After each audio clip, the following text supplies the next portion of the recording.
First of all, I'm slightly formally welcoming all of you to this attempt, I would say an attempt at a interactive session on what else but COVID. Um, so let me first begin by telling you why we thought of doing this session.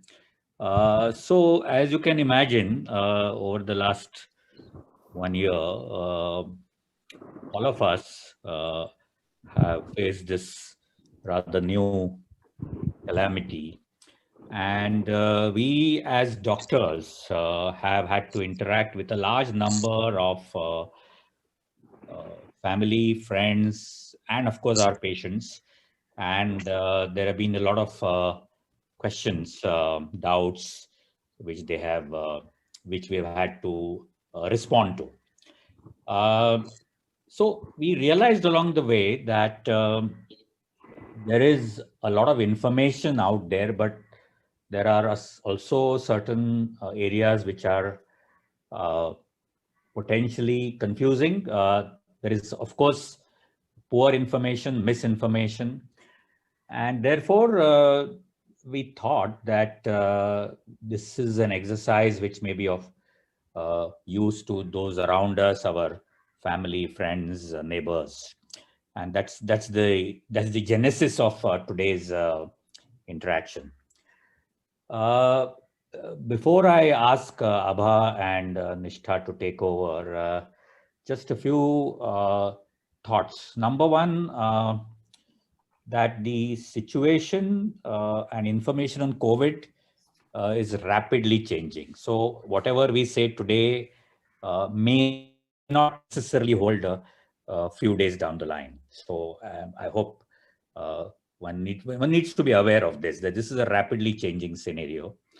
Uh, the second, of course, is that there are still some gray areas. And although we will, I think they will attempt to try and clarify issues, but there would be some areas which still would be open to multiple interpretations. And what we thought is that if there is indeed something which is left open, we could even try and look at it and then get back to you.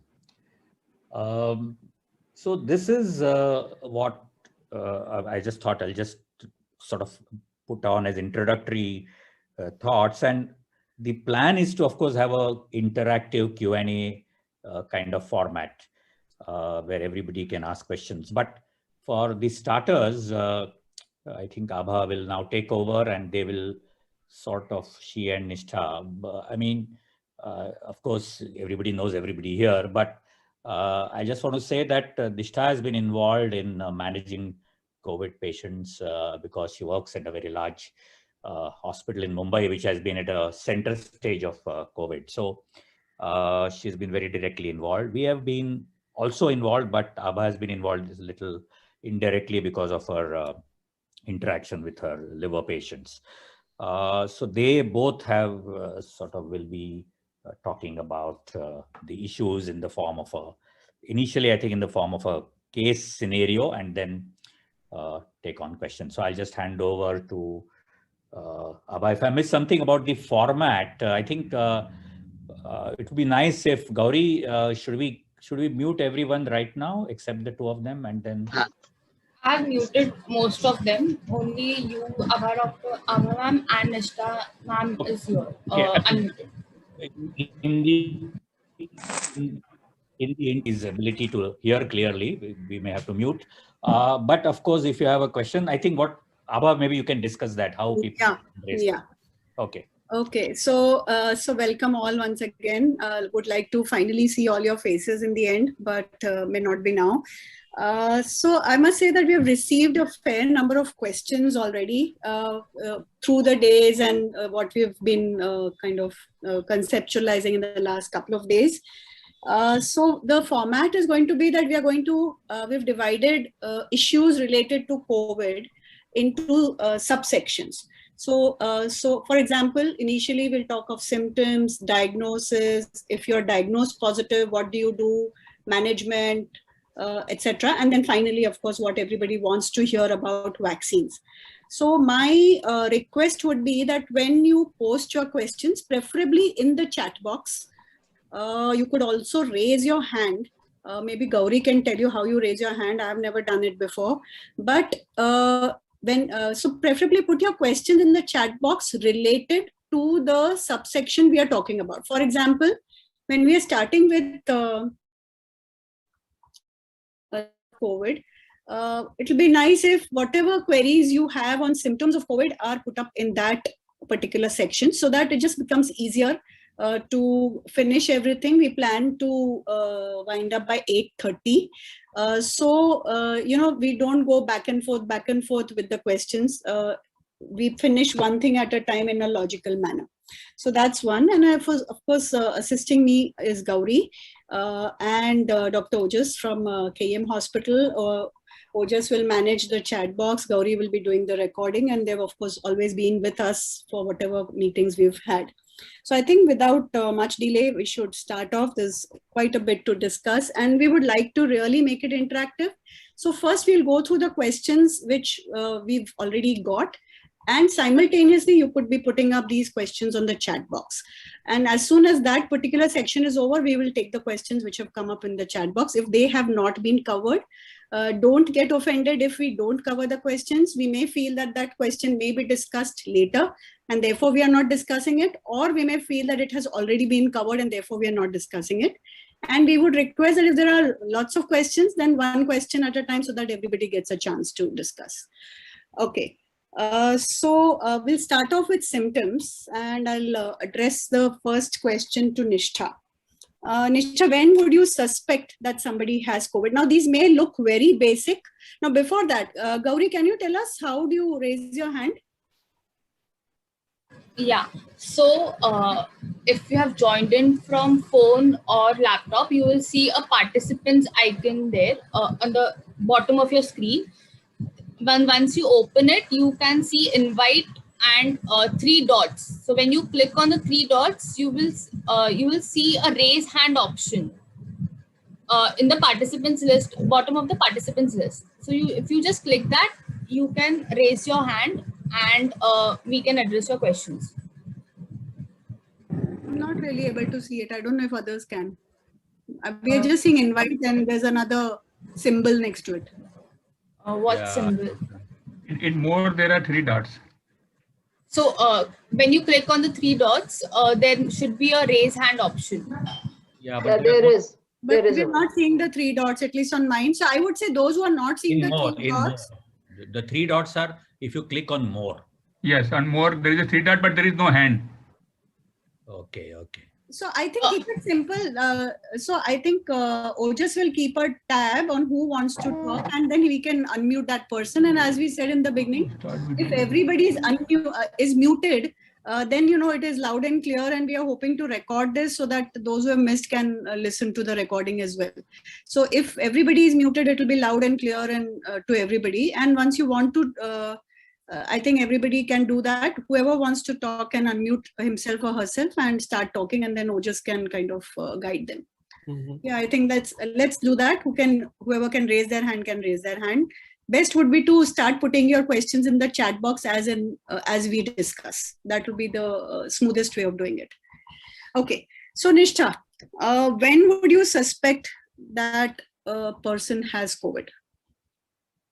Okay, so to begin with, the very typical symptoms of COVID, which by now I think all of you are very well aware of. There's cold, there's a sore throat, there's cough, there's fever, what we call a typical upper respiratory tract infection or upper respiratory tract symptoms. COVID also presents with gastrointestinal symptoms like loose motion, vomiting, abdominal pain. There can be loss of taste, loss of smell. So very interestingly, in the second wave or in the cases seen in 2021, we're seeing more of these atypical gastrointestinal symptoms and lesser of the typical cold, cough, fever symptoms. So that is something that's important to note. Also, COVID can present very interestingly as strokes and heart attacks, which can also actually be a manifestation directly of COVID. So as you said, everybody is familiar with the symptoms, but what are the patterns of fever? Do you just get like 1 day fever? Does it go on and on for 10 days? Is it high fever, low grade? How is it? So there is no specific pattern of fever in COVID.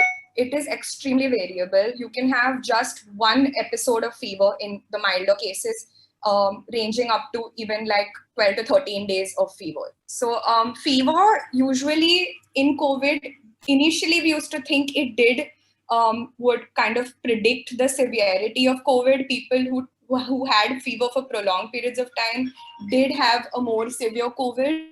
But of late, again, with the new strains and the new patterns, we're seeing even mild cases presenting with 10 to 15 days of fever, but still, no lung involvement. So they're remaining as mild cases, even with persistent fever. So, we don't take fever as a predictor of severity so much anymore. Okay, that sounds good. So, how do you? So now you're saying that fever is a standard symptom. We are familiar with the upper respiratory symptoms. So why is it not a regular flu? I mean, why are we calling it COVID at all? So how can you differentiate it from regular flu? So symptomatically, you can't distinguish a mild COVID from a regular flu. When we say regular flu, we mean the influenza virus. In the current time, any flu-like symptoms are COVID unless proven otherwise. We really haven't seen much of the influenza at all ever since the pandemic started. So yes, it's not important to distinguish the two right now because there is no influenza right now. So any fever is COVID unless proved otherwise. That's what you're saying. Yes. Okay. What about, so people have asked, what about dengue, malaria, other fevers which we were seeing? And I would say that dengue, malaria, probably we are not seeing, and really nobody has a good explanation for it, but something which both of these were endemic. They were there all the time and we're not seeing them at all. And that's, I think, because people are venturing out less, there is lesser construction activity. So probably that's the reason why we are not seeing dengue, malaria. We still don't have a very good explanation as to why we are not seeing them. Yeah. Okay. Now, and, I would also want to add that the reason we're not seeing influenzas, one is of course that people are wearing masks to some extent. There is social distancing. Schools are shut. And like influenza as a virus is a lot weaker than the COVID-19 virus. So the infectivity rate is also a lot lesser. So these precautions are probably really effective in curbing influenza. That's one of the theories. The other theory, of course, is that viruses actually compete with each other. So it's even in the virus world, there is like survival of the fittest. So there's something called viral interference. So COVID being predominant right now is kind of suppressing the other viruses that are there. Okay. So after returning home from work at 7 p.m., I am feeling feverish. Very common symptom, very common way in which a patient presents. What do I do next? So I think the first thing to do if you have any kind of symptoms at all is to self-isolate yourself. Stay in a different room. Do not remove your mask. If possible, try and use a different bathroom. This is the first step, of course. The second step would be to get yourself tested as soon as you can. Okay, so you're saying quarantining and getting tested. Is it necessary? I mean, you're saying get yourself tested as soon as you can. Yeah. Now, somebody may say, why test at all? Is it necessary to test? I have very mild symptoms. I think I'll just get away with it. Why go through the hassle of testing, quarantining, informing everybody? It's a pain. Why test at all? Because there is a very, very small possibility that it may not be COVID. Again, less likely, but that possibility is always there. Second is if you know that you're infected with COVID, there are certain precautions you need to be taking, certain specific monitoring, which we will come to later in the discussion today, that you have to be following at home. One more important thing is, I think once you test positive, you're just more careful and you're just more serious about the self-isolation and staying away from the rest of the people in the house. So that's, I think, important as well. So it's always a good idea to know that you are positive and test for COVID. Yeah, I think that's important. However much you feel that you'll be able to isolate yourself without testing, it doesn't happen unless you actually know that you're positive. And I think it also has implications for the other family members and other contacts that you've had. Okay. So we have some questions. Vilas is asking if it's infectious, why in many cases all family members don't become positive. I think that's very relevant. So there is no logical explanation to this. Now, of course, there are people who say that probably one of the family members was already exposed at some point, so they had the antibodies, which is why they didn't get infected. But even early on, when COVID had just started, we used to see a husband and wife who share the same room, share the same bed, who've not been wearing masks around each other, maintaining no social distancing. One would turn positive and the other would be repeatedly negative.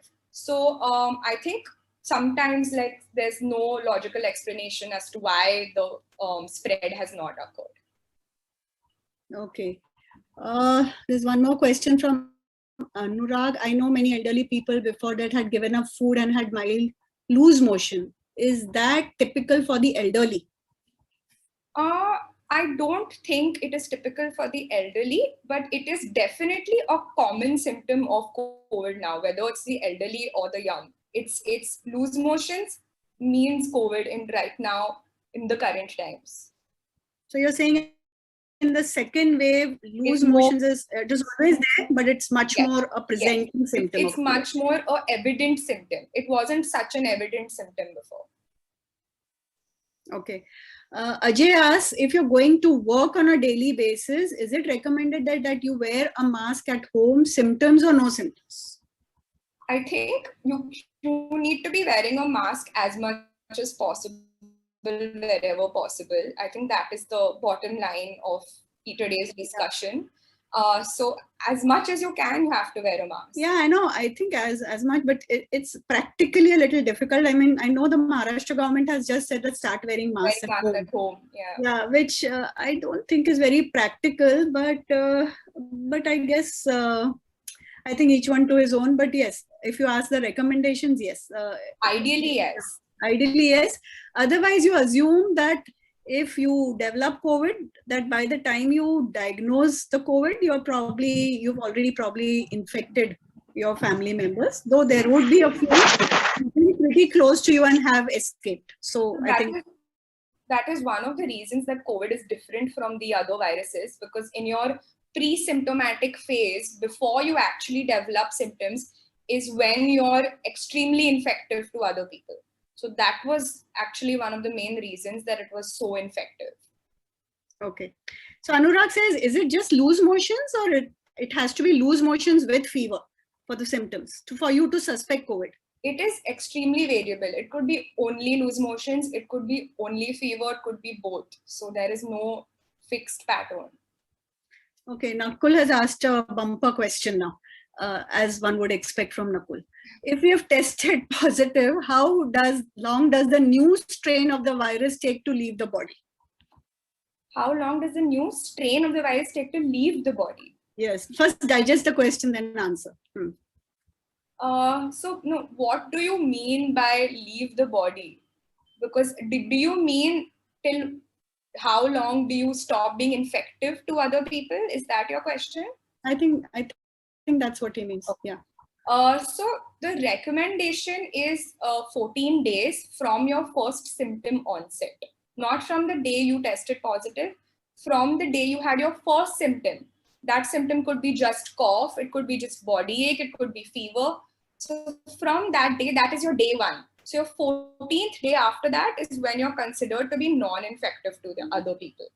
But Nishtha, just to interrupt. Yeah. We know, you know, in our routine testing, I have a patient coming up for endoscopy. Right. He's had COVID 1 month back, and we routinely do a RT-PCR, and we find that his RT-PCR is still positive. So is he not infective? So that's a very good After 1 question. month, he's carrying the So virus. that's Yeah. a very good question. So the RT-PCR test, which is the regular gold standard swab test, which is a reverse transcriptase polymerase chain reaction, it picks up even dead viral particles, which you could have in your system for a very long time. Again, which could vary from person to person. So these dead particles are also picked up, and the machine is not, it doesn't tell you whether what you've detected is a dead virus or a live virus. So your test may come positive a month after you've actually had COVID, but that doesn't mean you are infective to other people. So which is the reasoning behind not swabbing people after 14 days. So even when we admit patients in our wards, we don't swab them before discharge. We tell them to stay away till their 14th day and then interact with others. Okay, quite a few questions coming in. Dhanashri, no, Prachi has asked, is continuous headache a symptom as well, a new symptom of COVID? Yes, continuous headache is a common symptom of COVID. Continuous headache not responding to painkillers, different from the regular headache, is definitely a symptom of COVID, and we have seen that. Okay, Dhanashri asks, how long is the COVID relapse in the infected patients? How likely is the COVID to relapse in patients who have been infected once? So if you see the studies, they show that it's almost about 80% protection if you have had COVID, 80% likelihood that you're not going to get COVID again. A lot of these studies actually say that people above the age of 60 are more likely to get a second infection, whereas the younger people who've been infected are less likely to get a second infection. However, having said that, I have personally seen about 20 to 30 cases of second infection, which is, I think, a significant number. So it's not happening. It is happening, but the numbers are pretty low. Okay, Kunal asks, malaise with disinterest in daily activities is also seen in the elderly with no fever, other symptoms. Example, my father, he had this. Okay, that's an important point, Kunal. Some patients more than 50 years also have observed. So Kunal, Dr. Kunal is our fellow doing hepatology at Jaslok. So Kunal has put in this this particular point from his own experience. Thanks, Kunal. Trupti asked, my relative had fever and weakness for 5 days, but the doctor did give antibiotics, did not ask for check oxygen level. We suggested and found it to be 35 CT. Okay, I think, Trupti, this will be discussed. Saturations and all we will discuss. So I think let's leave it at this. I'll just request everybody to just restrict your questions to this subset. We are going to discuss treatment, monitoring, vaccination, quarantining, everything. So I'll just skip all the questions because Ojas, if you could just keep a note of these questions, we can take them and you can talk about them in lest I forget. So is now Firuza asked, is the quarantine period 14 days or 17 days? So the BMC quarantine period is 17 days. That's what the BMC recommendation is. But the studies show that 14 days is enough of a quarantine. So they are being extra cautious, I think. Yeah, that they're just being extra cautious. Okay, Ajay asks, is the virus now airborne as being suggested in the WhatsApp Academy? So WhatsApp Academy is giving us a lot of information. And that's precisely the reason why we thought of having this meeting, because the WhatsApp Academy may not always give correct information. So is it airborne? What is it? No, so it's transmitted through aerosols. So when we say aerosols, it's basically salivary particles that are microparticles that you may not be able to see, which can get transmitted from one person to the other. So by talking, by sneezing, by coughing, by laughing, by crying, you tend to produce these aerosols, microparticles, which go into the atmosphere and can infect somebody who is at a distance of within 6 feet from you. No, but there was some talk about it being airborne. Well, I don't know to be very Yeah. honest. I'm not sure. I Yeah, haven't read any scientific data on it being airborne. Okay. I think we'll move on to diagnosis.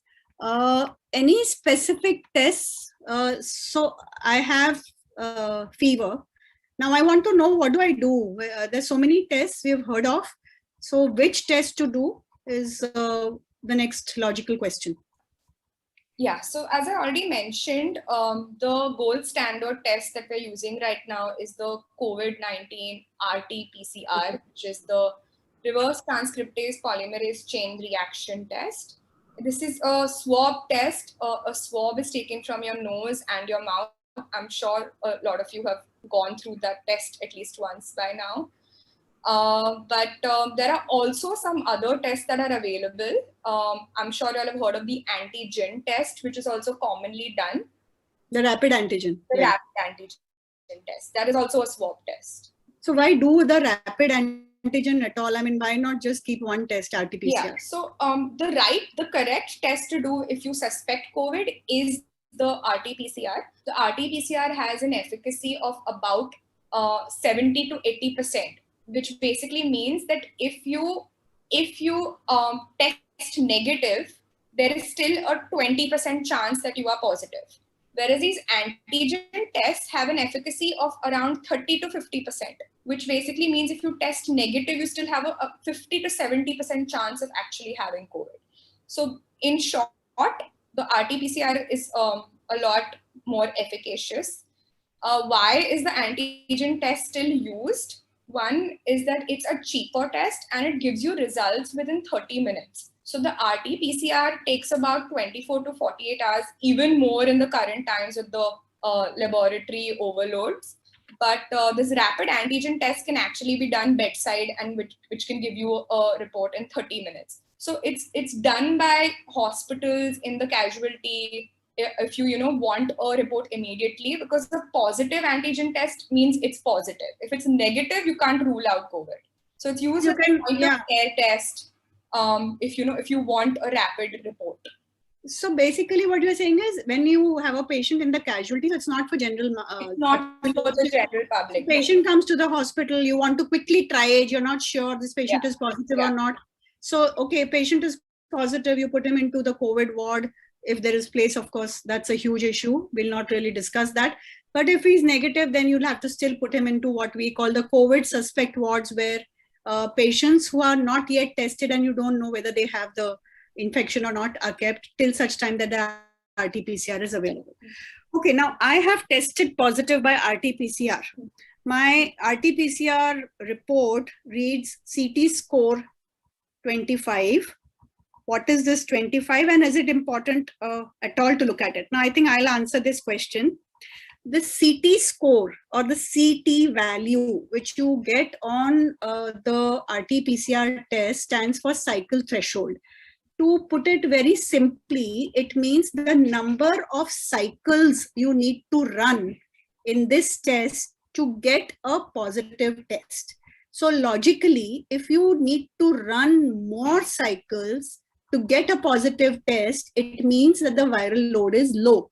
So the threshold is 35, which means if you need to run 35 cycles, up to 35 cycles, you're positive. If you need to run more than 35 cycles, then you are negative. So if I need to run 5 cycles only, that means that I probably have a higher viral load. So that is what the CT stands for.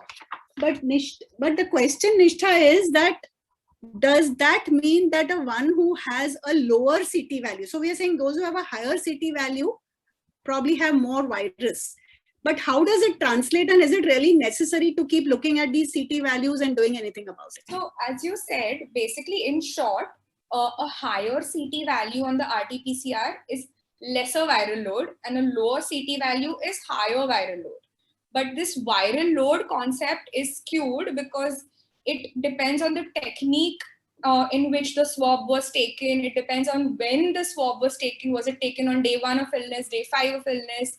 It depends on, just simply what virus is in your airway, in your nasopharynx at that time. So in short, it's not important. it has nothing to do with how severe your COVID is, and it's not relevant. So when you get your RT-PCR report, just ignore the CT value or CT score.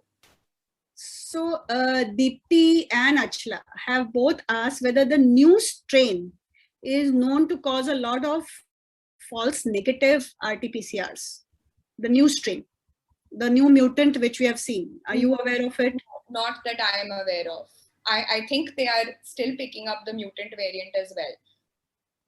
Also, maybe we can discuss something about when the RT-PCR has the highest chance of showing up as positive after the first symptom is noticed. Yeah. So yeah. So the RT-PCR should be done as soon as possible, because the logic behind it is that your viral load is maximum in your early stage of the illness. So if you actually do an RT-PCR after day 7, day 8 of symptoms, very high chance that you're going to get it negative. So the sooner the better for RT-PCR. Okay. Okay, so if there are no more questions, any more questions on diagnosis, we will move on. That now I have tested positive. We've explained what my RT-PCR value is. Do I test all my family members or just isolate myself? What do I do? What next? So I think it's a good idea to test family members. One, because there could be a chance that certain family members are positive, certain are not. In which case the positive ones can, isolate from the negative ones. So I think it is important to test family members. So yeah, I mean, people are reluctant, hesitant.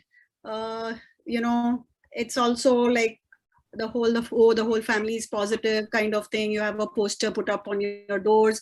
So people are a little reluctant to test the entire family, but I think logically you should not be. And just for the sake of everybody else, because I guess you also need to inform other people whom you've been in close contact with when you test positive, that look, I have tested positive. You need to be transparent about this so that they also, if they've been in close contact, get themselves tested. Okay. So what is the incubation period of COVID? I mean, and why is it important?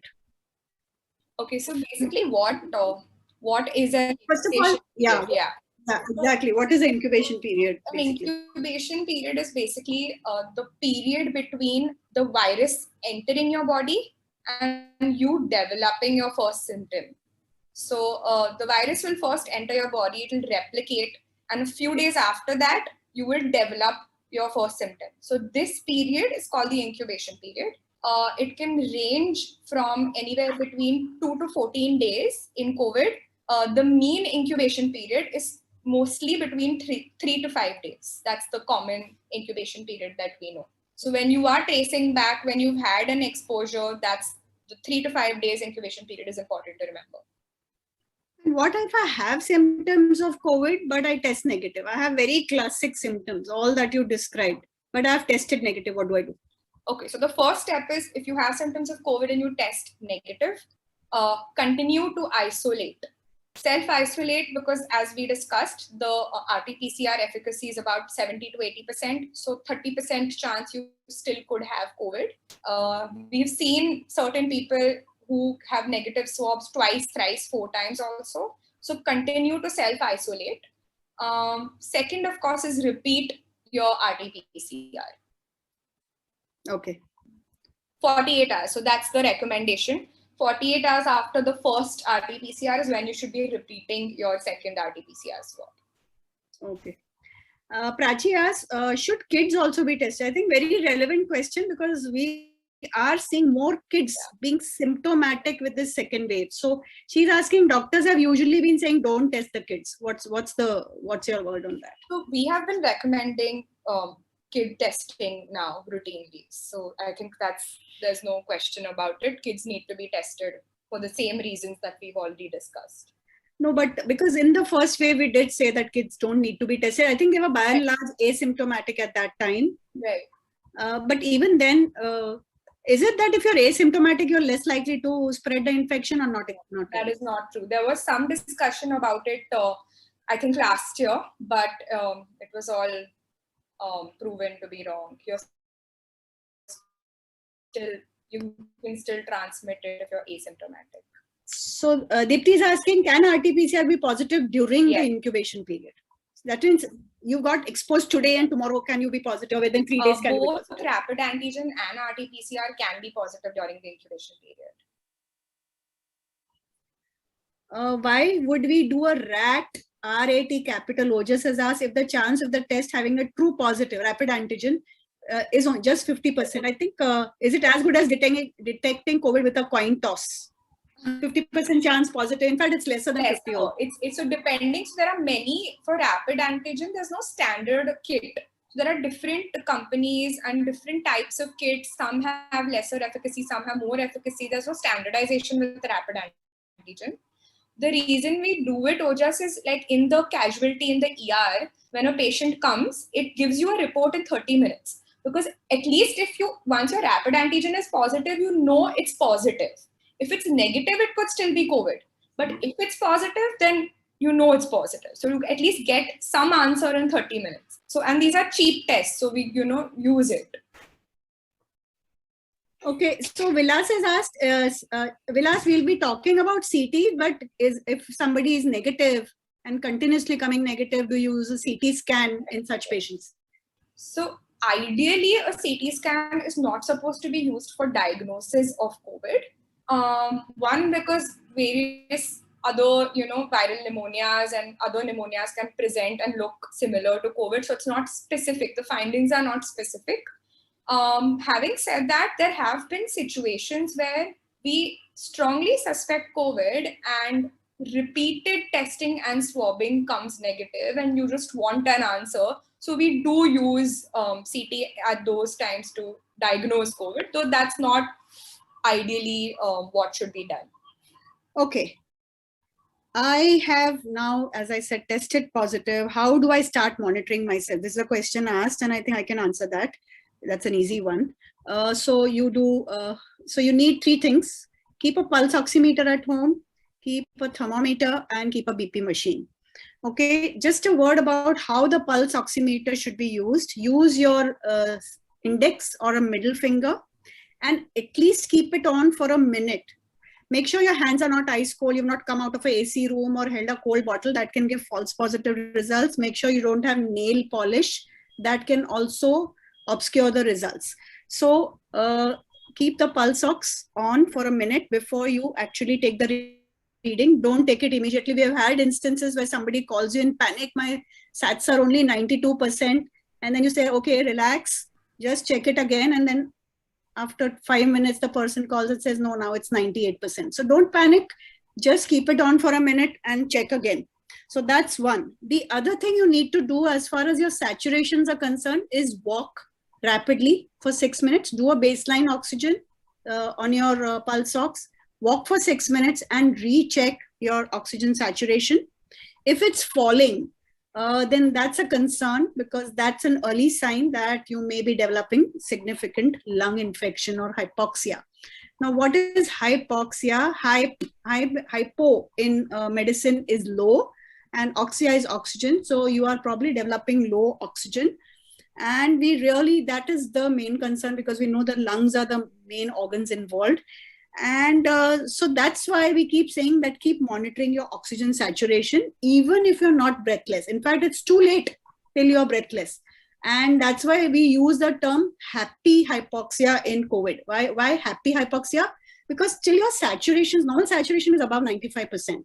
So till your saturations really fall to low as 75, 80, 85, the patient has no symptoms. He doesn't feel breathless and therefore has a false sense of security. So don't wait for breathlessness. Therefore, keep checking your oxygen saturation.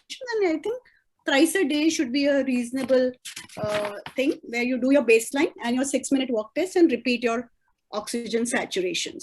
Yeah. So and also check your temperatures 3 times a day. Maybe you can link it with your oxygen monitoring. So you know that 3 times a day you have to check these parameters. Yeah, you want to add something, Rishta? Yeah, so regarding the checking of the oxygen saturation. So as you said, like I have got plenty of calls of people panicking saying, oh, my saturation is showing low. and and I tell them to check it again properly, wait, and it comes back to be normal. So it's very important to, like, when you put the probe on your finger, to wait for a period of 1 minute till like the proper waveforms are seen on the tiny screen which is on the pulse oximeter, and then wait till it gives you a stabilized value, and that's your actual reading. So that's, I think, important. And the 6-minute walk test, like, cannot overemphasize the importance of it. Okay, yeah, so I think, yeah, that's an important point. Look at the waveforms, and they need to be kind of steady and continuous. Okay, Sneha asks a question. If we hear of people presenting symptoms on day 1, having to be admitted with severe breathing difficulty on day 3 before the test results are even in. So at what point does one press the panic button? Okay, so I want to go into this question in a little detail. So people who present with, breathlessness on day 2 or day 3, often they do, if you dig a little deeper into their history, often they do have mild symptoms for, a week or 10 days before that, and they've not taken it seriously, or they've not considered it significant enough to act on it. So that is often the case. Too rarely we do see people worsening and deteriorating so soon, though it's highly unlikely. So I just want to tell you that the COVID illness can be broadly divided into 2 phases. The first phase, which is usually the first week of the illness, is the viremic phase, where your viral load, where your virus is replicating rapidly in your body.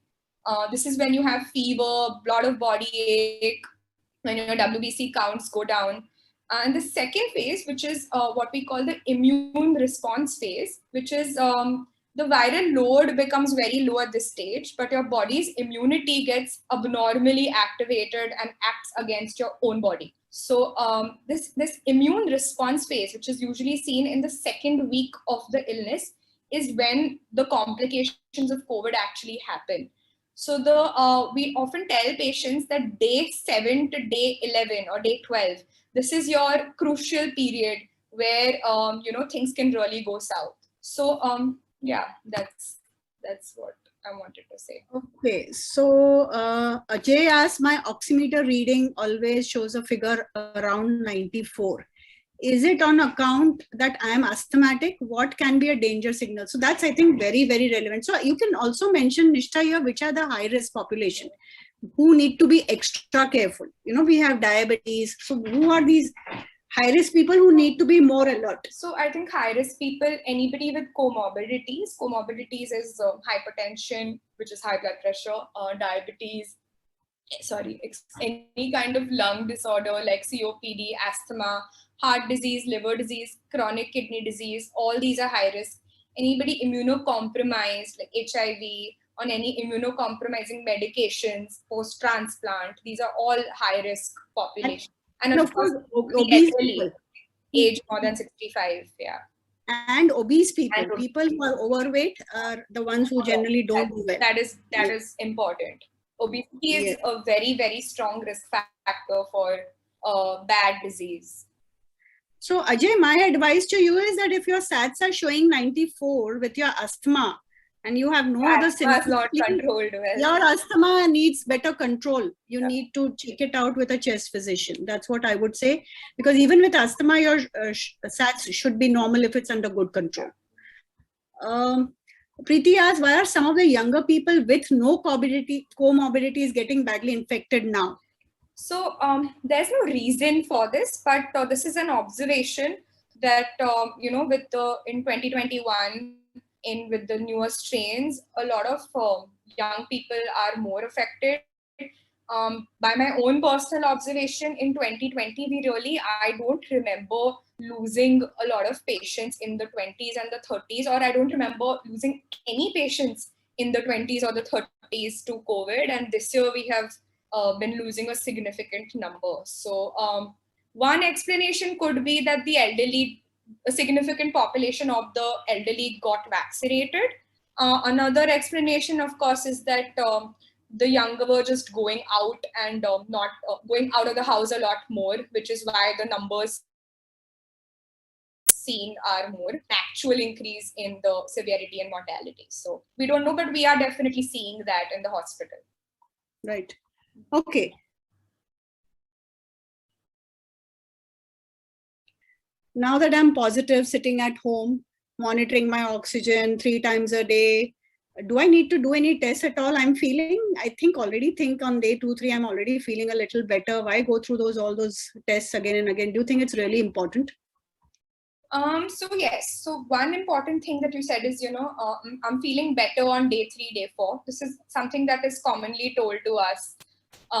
So as I already mentioned, your crucial period is actually after day 7.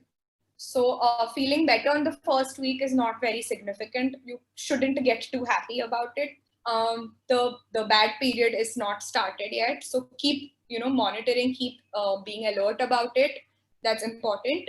2, blood tests are important. 1, for me personally, it's the lack of, most people that we treat over the phone who are home quarantining. So over the phone or on WhatsApp, we are not able to see the patients, and not able to see and examine patients is a big disadvantage as doctors, which is why these lab tests give us a brief idea of how severe the infection is, how careful do I need to be in this person, how often do I need to monitor their blood test, does this person need a CT scan, will this person benefit with steroids. So there are a lot of fine things that we get an idea of by looking at blood tests. So yes, personally, I feel like these some basic blood tests are important to be done regularly.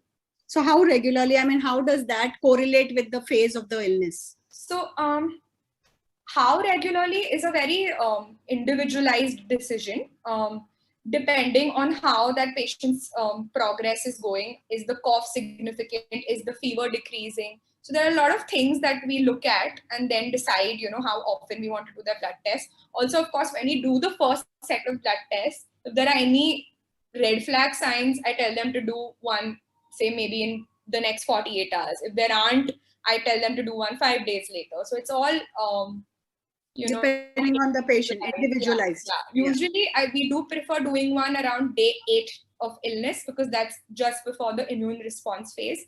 So it gives you a good idea of whether this patient is going to go into something that we call cytokine storm. So which is what I explained, the immune response phase, when your body's cytokines, these are just inflammatory proteins, increase way too much, and that's what causes the deterioration in the patient. Okay, so having done the blood test, now the next question which will come to you, do I need to do a CT scan? And if so, when? Okay, so again, individualized decision on CT scan. We don't use the CT scan for diagnosis purposes. Sometimes, if the patient is sick, that means the patient has a low oxygen saturation, we definitely do a CT scan in these patients, because we want to see how much of the lung is involved. This gives you like a good idea about the prognosis. But even in non-hypoxic patients, like for example, in patients with prolonged fevers, we generally prefer doing CT scans, because it gives us a good idea of whether they will benefit from steroid therapy. So that is actually the primary reason that we ask for a CT scan, but definitely not in the mild cases. In the very mild cases, it's not needed. It's unnecessary radiation exposure, because I know a lot of doctors are asking every single person infected with COVID to get a CT scan done, which is also not right. On day 2? On day 2. So that's important again. So if you have to get a CT scan done, it's never before day 5. The first 5 days of illness, you're not going to have any significant changes in your CT scan. So again, usually we recommend day 7, day 8 as the time to do a CT scan, unless the patient gets hypoxic before that. Means low oxygen. Yeah. Okay, I've got my CT done. I was very anxious. I had mild COVID. I don't think I needed it, but I got it done because everybody asked me, 10 friends called me up and said, why are you not doing your CT scan? So I got my CT scan done, and it read CORADS 5 and CT severity score 6/25. Now, what are these figures?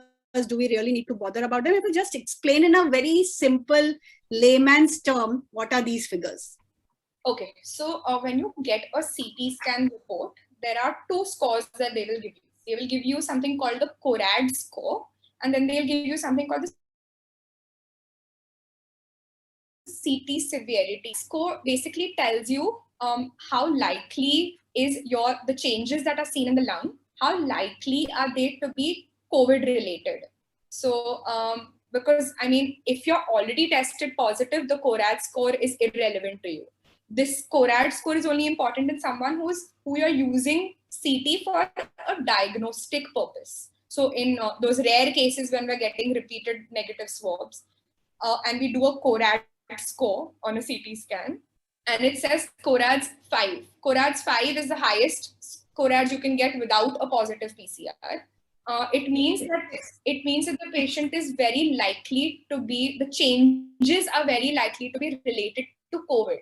Whereas if I get a CORAD's 2 or 1, it means that I have certain changes in the lung, but they're not looking like the typical COVID changes. So unlikely to be COVID. So in short, CORADs is not relevant to anybody who has already tested positive. The other score is the CT severity score. This tells you how mild or severe the lung involvement is. So you have a score of like 1 to 8 is considered mild, 8 to 15 is moderate, more than 15 is severe. So that tells you how much of your lung is involved. So that is an important score to look at. Okay, because I think based on that score, you'll decide steroids or higher drugs, or all. We'll not really go into which drugs, but based on that score, you'll decide. You decide treatment. Yeah, I think, yeah. So I think, so that's about CT, but going back to the bloods, can you just name the important tests one needs to do? The blood test, which one needs to do? Okay, so I think a complete blood count is important. We look at the lymphocytes and the absolute neutrophil lymphocyte ratio, which gives us. I think layman, Nishtha, talk in a layman's language. They don't understand absolute ratios and all. Okay. Yeah. So we look at the complete blood count. We look at the C-reactive protein, which is a CRP, and we look at the D-dimer. These are the 3 basic tests that we usually ask people to do. But I don't want to go into too much details about it. Right? Okay. Okay, I think that's fine. So now coming to medications, I have mild COVID. I just want to, people have asked this, what do I take for fever, for headache, for the diarrhea, which is common, for the sore throat? So I think, again, this is a simple one, so I'll take this one. So basically fever, only paracetamol, which is available as Crocin, Metacin, Dolo, etc. Do not take painkillers like Brufen, Combiflam, Diclofenac, Voveran. All these painkillers which one tends to take, I think should be avoided. Just take plain Crocin. And the maximum you can take is up to 4 grams in a day. So you can take 1 500 milligram Crocin every 4 hours. So you can take up to 6 tablets a day, up to 6 tablets a day. For your sore throat, warm saline gargles are good. If there is a lot of sneezing, we use a drug called Monter, which is an anti-allergic drug, which you may be familiar with. Same for headache, body ache, just use paracetamol. And if you have diarrhea, then Econom is the drug which we use. So basically important to take some symptomatic relief for all the symptoms you have. People ask, what about zinc, vitamin D, vitamin C? No harm taking because these are all immune boosters. At least they'll not do any harm. So we do suggest taking these drugs. We ask patients to hydrate themselves well, drink at least 6 to 7 glasses of water. And of course, some lung exercises, spirometer, important. You keep the one with the ball, take breathing exercises, keeps your lung healthy. If you are used to yoga, do pranayams and deep breathing exercises. Any role for steam? Everybody takes steam nowadays. There's absolutely no proven benefit of steam. So that's one thing I think I want to say. And what about diet? For every illness in India, people are keen to know the diet. And I think why not? Yes, there's no role for any specific diet. So eat your regular home food, which you are accustomed to. There are lots of Ayurvedic drugs in the market, homeopathic drugs in the market. People were distributing them freely, advertising them freely on television all the time. there's no evidence to show that these are useful to prevent severe COVID. So that's my one line on whether these drugs should be used or not. Nishtha, any specific precautions for patients who have diabetes? Because we know there are lots of patients who have diabetes. So any specific precautions for that? Okay, so this is important. So COVID itself is known to get your sugar levels really high. So even if you're a diabetic who is just on one tablet, very well controlled, never has high sugars, if you test positive for COVID, it is very important for you to regularly monitor your sugars, because COVID can suddenly bring them up. So yes, anybody with diabetes, get your sugars tested, check regularly, talk to your doctor, and step up your doses. That's really important to do. Another thing is some of the medications that we use in COVID, like steroids, for example, also increase sugars. So your diabetic medications have to be adjusted accordingly. So this has to be brought to your doctor's attention that you're diabetic. Okay. Now, Trupti asks, can a CT score, severity score of above 20, we said the maximum score is 25, anything above 15 is severe. Does a person with a CT score above 20 recover at all? Okay, so that's a very medical question, but yes, they can recover. We have seen CT scores, especially the younger people, we have seen CT scores of 21, 22 also recovering. But it's a very, very, very long road. It requires a lot of, special, what we call NIV, non-invasive ventilation, BiPAP for prolonged periods of time, home oxygen therapy, very good physiotherapy. It's an uphill task, but it is possible. We have seen patients come out from it. We have seen a lot who haven't come out for it. So it's possible. So now you talk of long drawn therapy. So are you saying that even after you've so-called cleared your virus, come out of the hospital, there is still something which you need to follow up long term after COVID? If you have had a mild COVID, it's not generally needed. But a moderate to severe COVID, yes, do recommend patients to get a repeat CT scan a month after recovery. We do recommend patients to get pulmonary function tests, which often show significant impairment a month after discharge. So it is important. So what we're seeing now is, in patients with severe disease with CT scores of 20 and above 20, they develop something called lung fibrosis. So the lungs, which are actively inflamed in COVID, recover, but they become fibrotic. So they don't function. Fibrotic yeah. is scarring. So they're not functioning as well. And this COVID fibrosis is partially reversible. So it's not an irreversible fibrosis. It can be reversed, but again, an uphill task.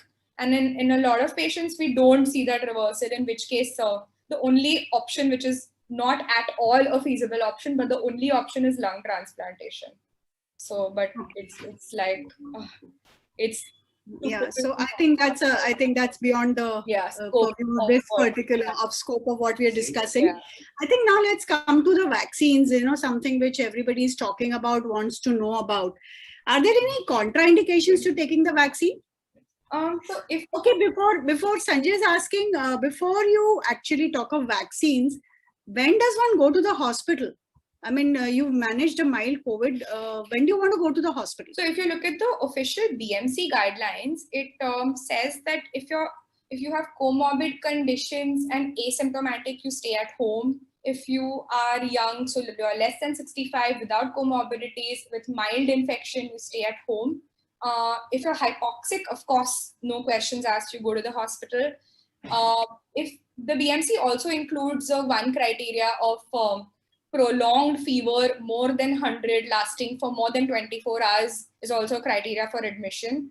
But I don't think that that's what we're following with the current bed situation. So I think if you ask in the current times with the complete lack of beds, it's just, low oxygen levels or like a drop in oxygen on a 6-minute walk test, which is worthy enough to get a hospitalized hospitalization. So you are saying just having fever for 5 days is not an indication to go to the hospital? No, again, it's a very individualized decision because there are certain patients who may not be hypoxic, so who may not have low oxygen, but who may benefit from hospitalization, who may need that observation because they can get hypoxic at any time. So, but like it's a very individualized decision based on symptoms, based on their lab reports, based on their CRPs, based on their CT lung involvement. So again, there's no straightforward answer. But so I think what you're saying is basically once you have COVID, it's a good idea to have a physician involved who can guide you through it. The idea of this is not really to substitute a physician, but to just kind of make you aware. Yeah. And good idea that once you test positive, however mild you think it is, get some physician involved to manage you. Mr. Nadkarni is asking, a patient returns home from hospital after recovery at home. There are some people who are already infected and under quarantine. Can the returning patient be reinfected? So reinfection is highly unlikely in the first 90 days. It's the study shows as good as negligible. So 90 days after you've recovered from COVID, your chances of you getting it again are next to negligible. So the answer is no to that question. Okay, Sanjay asks, why not give oxygen at home? Especially with the shortage of beds, why not just give oxygen at home? All you can manage at home is probably simple nasal prongs, like some basic oxygen. And the requirement of that patient from oxygen to non-invasive ventilation or actual ventilation can, happen within hours. So that's not an ideal case scenario to be in. So I guess book your name into the ward, municipal ward you belong to. You may start oxygen at home in the waiting period till such time that you get a bed, but it cannot be a replacement for going to the hospital. And I know it's being done, but it's not an ideal case scenario. It's being done only because of the lack of beds. It definitely is not an option. Yeah, I know, but I think we also need to discuss what's happening around us in reality. People are not getting beds. So I think in the interim period, not a bad idea. But I must say that getting oxygen also nowadays is not easy. So oxygen cylinders are in shortage and that's a problem. Okay, Sarika is asking whether we should go to a GP or any specialist doctor. I would answer that by saying that better to go to an MD physician. What we are seeing, it's not that we are trying to underrun the GPs, but what we are seeing are prescriptions of 10, 15 drugs. Of course, I'm not saying that all specialist doctors will give you perfect advice, but somebody whom an MD internal medicine or a chest medicine person is probably the one who will be best equipped to manage you, because we're seeing that almost, patients are on 3 antibiotics, every possible drug, steroids are started on day 2. So best to go to somebody who is more experienced and is managing these patients actively. So that would be my intake. Yeah, I agree. Especially when it comes to steroids, the timing of starting steroids is very, very important. If you start it too early, you're going to increase the viral application. If you start it too late, it's too late for it to benefit you. So, just subtle things like that is important. So better you put the right person.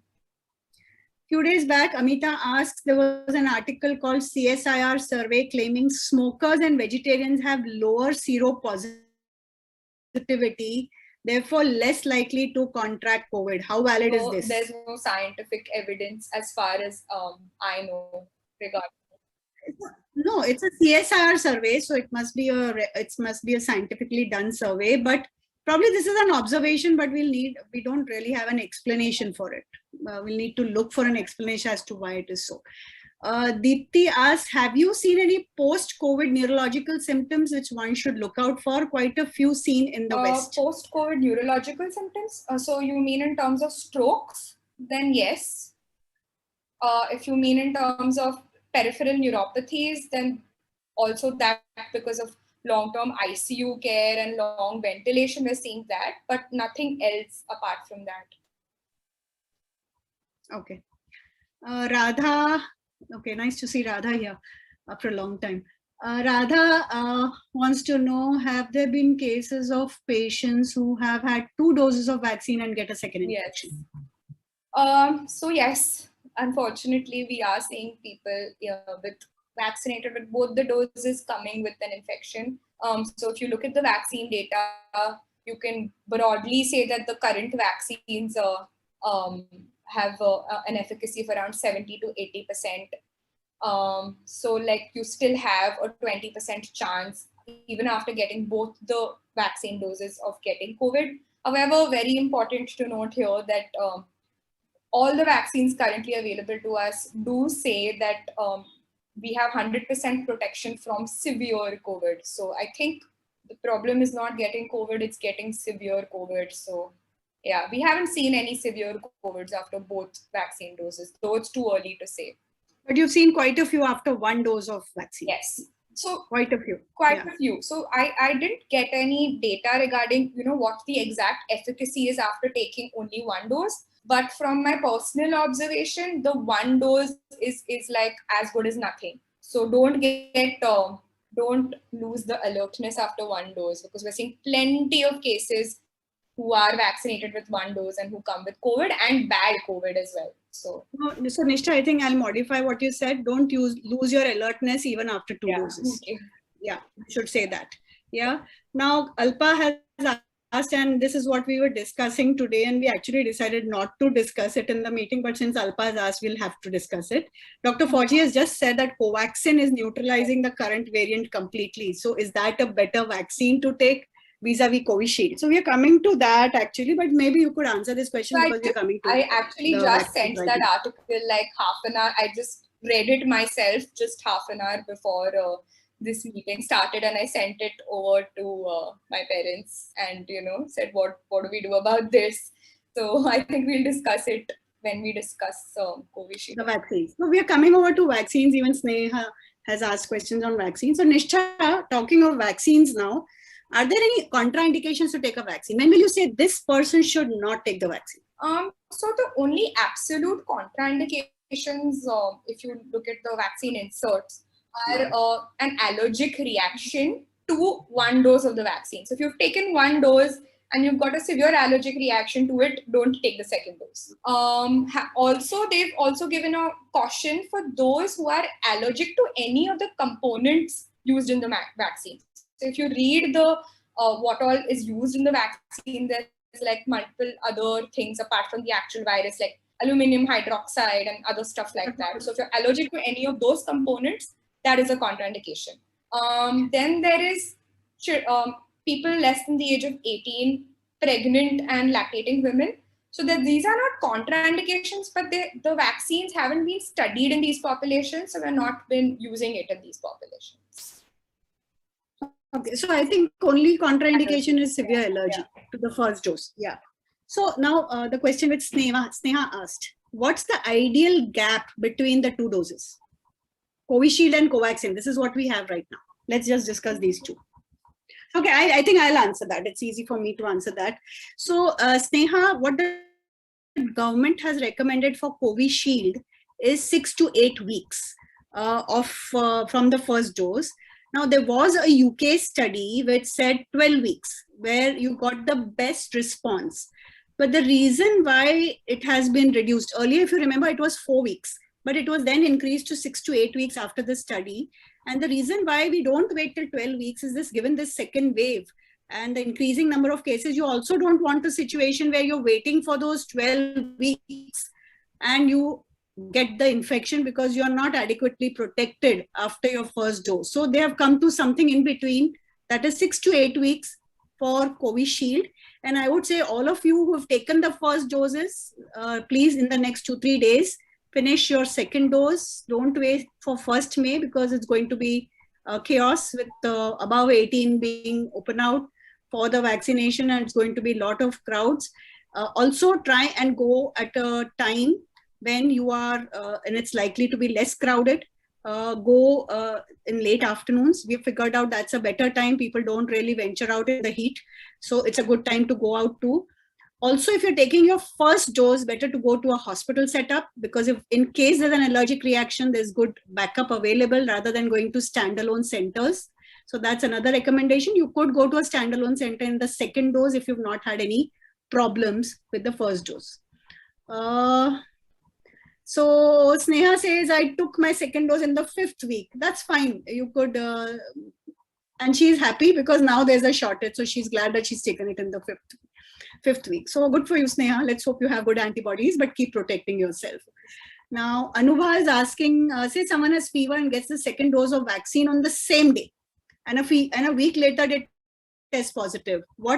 How would that impact the efficacy of the vaccine? Yeah, we've seen that somebody actually goes and takes the vaccine and has fever. Now we don't know whether this fever is because of the vaccine or because the person is actually getting COVID. And then after a week tests positive. So is it going to affect the efficacy? Is it going to actually improve the efficacy of the vaccine? That is a complicated question. I think we don't have the exact answers to that question, but we have seen that. We've seen people. So firstly, if you have fever, you shouldn't be taking the vaccine if you already have fever. So that is not just for the COVID vaccine, that's for any vaccine. We always recommend someone who's acutely ill to not take the vaccine.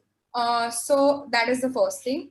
If you don't have fever, you're healthy, and you take the vaccine and you develop fever after the vaccine, which is very common, by the way. Often we've seen that, you know, the fever after the vaccine just doesn't go down, and then they start thinking, okay, this is something more. This is not just the vaccine-related fever, and then they test themselves and then they turn positive. It's not, they haven't got the infection from the vaccine. That is not possible because the Covishield doesn't have the COVID virus. It's an adenovirus. So it's not the vaccine that has given you the infection. You were probably in your incubation period, what we discussed, while you got the vaccine. And that's why you have tested positive now. So how it really affects the vaccine efficacy, we don't know. Logically, it should be only boosting the vaccine response and not hampering it. But yes, then we do recommend these people to take the second dose at least a month after they've recovered from COVID. So that's what we do. Okay, so second dose at least a month, or maybe up to 3 months. Up to 3 months, because getting reinfected within 90 days, as we discussed, is very, very low chance. So 1 to 3 months after your COVID is when you take the vaccine. What about adverse reactions to the vaccine and any precautions that can be taken? I mean, what will you tell somebody who's going in for a vaccination? Okay, so with the Covishield, the technology that they use is that they use a vector. Basically, they use another virus and they put the DNA of the COVID into this other virus, which is the adenovirus. And then you give the adenovirus to the patient or to the volunteer. So this adenovirus is also a virus. So that also can manifest in certain symptoms, which is why body ache, fever, sore throat, all of these are common side effects of the COVID vaccine. So what do you do? One is make sure you take it on a day where you have a good 24 to 48 hours, of free time or rest after the vaccine. 2, take adequate paracetamol. The body pain, the fever can be really bad. I personally had like 101 fever for 48 hours non-stop. So take paracetamol, hydrate yourself well, take bed rest. I think these are important. One more thing which I think is important is that if you are someone who's prone to allergies, you have many food allergies or just prone to allergies in general, it may not be a bad idea to take at least the first dose at a hospital and like at a big center, so that, if you do have an unfortunate allergic reaction to it, you can get immediate attention. So I think that's something that you should prefer doing. Prefer taking your first dose at a hospital and not at a vaccine center. This is all, of course, assuming that you have the option to do that. Okay, so Disha asks also if you take a TT vaccine, you want to take some other vaccine, which is, say you've got a dog bite and you need to take a rabies vaccine. You can't delay it later, right? So I guess there you have no choice. But there are 2 types of rabies. I think there's a live and a killed one. So I won't go into that. But basically, what should be a gap between the COVID vaccine and any other vaccine? 1 month. So the usual recommendation for the gap between any 2 vaccines is 1 month. So that's what we. Yeah, but I think in COVID, they say at least 2 weeks. They don't push it to 1 month. So yeah, 2 weeks. So 1 month ideal, but 2 weeks should do if you have to take the vaccine. Okay. Sneha asked, should you check your antibodies a month after the second dose? Is it necessary? What are these antibodies?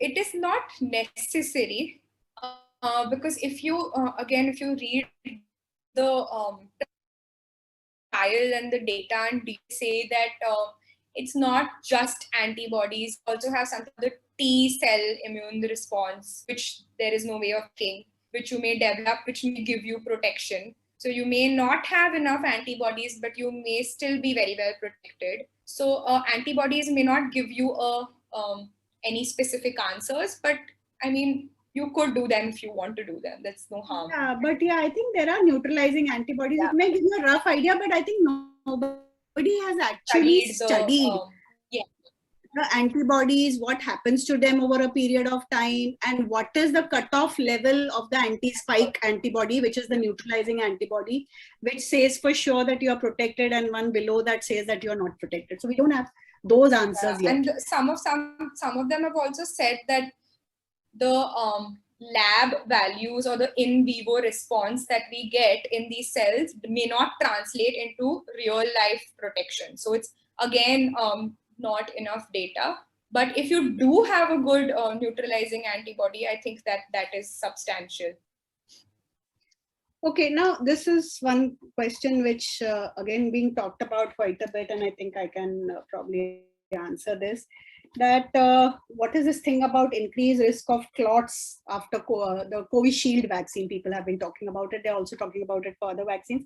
Now, see, basically, Covishield, unlike Covaxin, I'm not partial to any of the vaccines. I'm just saying from whatever data we have, has been used in many more people, in millions of people, compared to Covaxin. So that is one. So obviously, when a vaccine has been used in many more people, you're likely to see many more side effects because they are documented, whereas we have to wait to see the side effects of Covaxin. Now, just to give you the risk of blood clots, it's a very small risk, though it's been talked about. And we are being able to look at this risk because millions are being given the vaccine at one go. Every possible vaccine has its own risk, but because we are not giving it to millions at one go, we are not able to actually measure that risk. Whereas here, because millions are getting it, it's easy to document this risk. So for example, it is said with the Covishield, 4 in 1 lakh cases would get a blood clot, which could be a stroke or a cardiac event. A birth control pill is up to 1,000 cases in a lakh. Smoking is about 1,700 cases in a lakh. And COVID infection by itself is 1.6 lakh cases. Okay, 1.6 lakh cases. So basically, what I'm trying to say, 16,000, sorry, I got the numbers wrong, 16,000 in a lakh. So what we're trying to say is that it is there, the risk, it has been documented, but if you look at the big picture, it's a very small risk. So I don't think that should be a reason to not take the Covishield or take the other vaccine. I think right now, just take what you get because there's a shortage of vaccines. Most vaccines have been exported. We ourselves don't have vaccines. It's literally that our municipal commissioner announces on one day that 1 lakh vaccines have been released. So everybody is scampering on those days. And we're really worried on the count that we feel that even the vaccination centers can become sources of spreading the infection because there are long queues, there's no social distancing. So again, to reinforce the fact that if you're going for vaccination, please go at a time when there's less less likelihood of big crowds. Okay, so I think add about the clot risk. So as you said that if you look at the data, the numbers show that it's a very small percentage of people who get this clotting.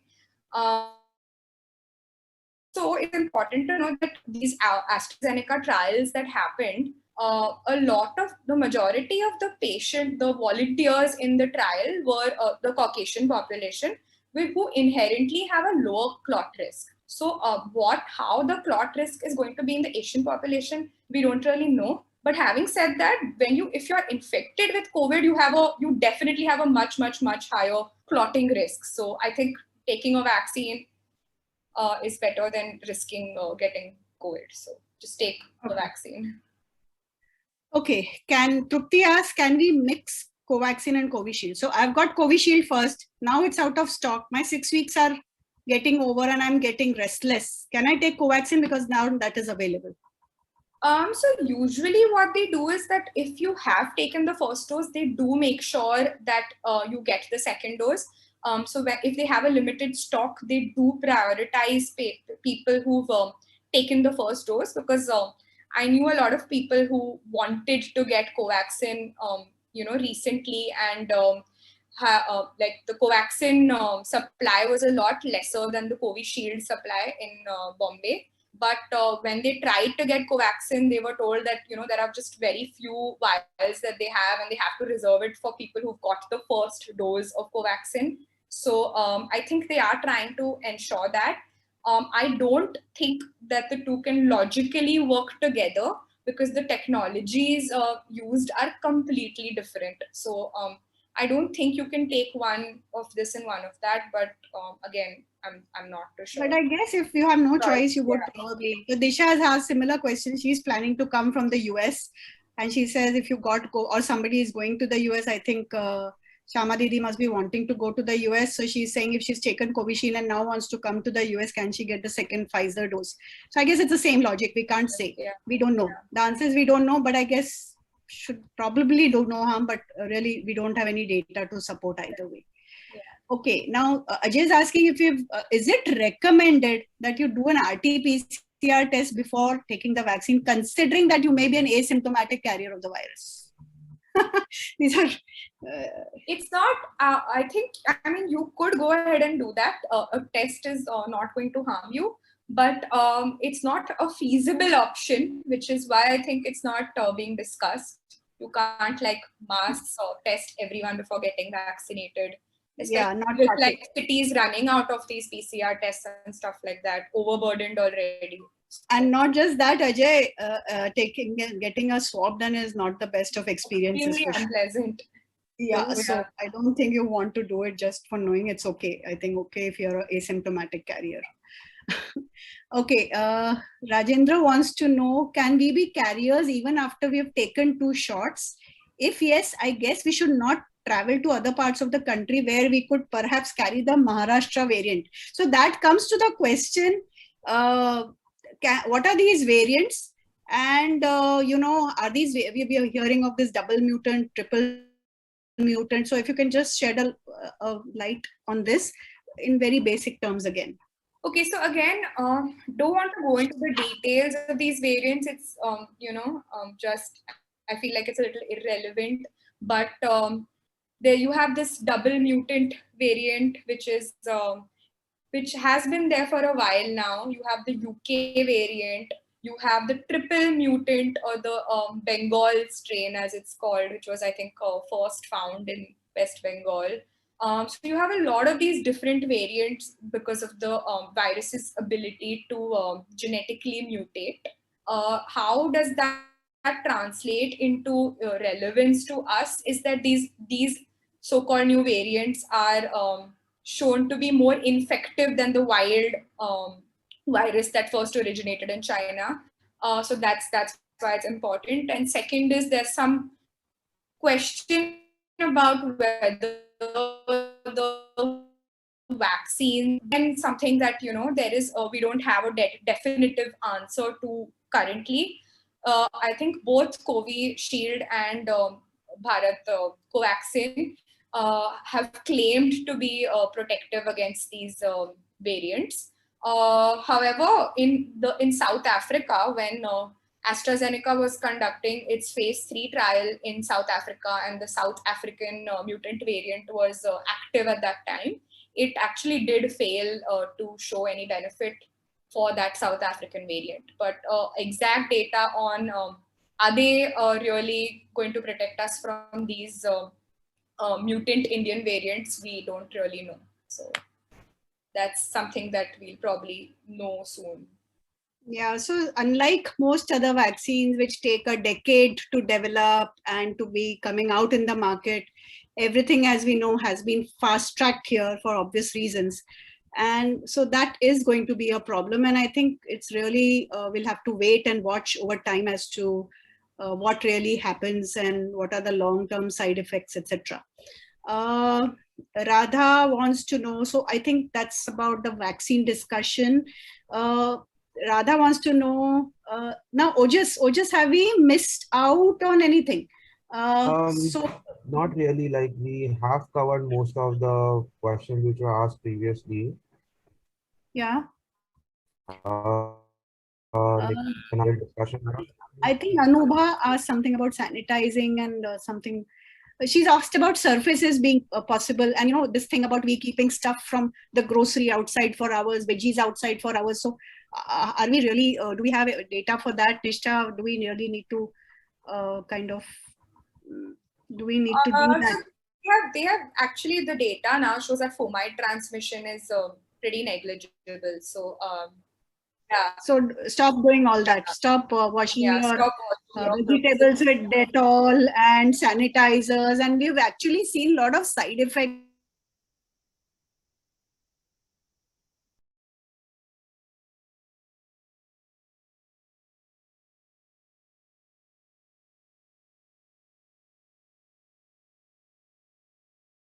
Doing this bit a little, so we should stop doing all this. Radha wants to know, why is Favipiravir not administered as much in Mumbai, and why is Remdesivir preferred? Now, this is the WhatsApp industry is talking, I guess. Yeah.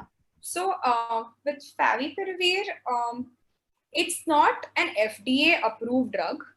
However, we have personally been using it ever since, you know, it came out in the market. And personally, I feel like it's a good drug for mild to moderate cases of COVID.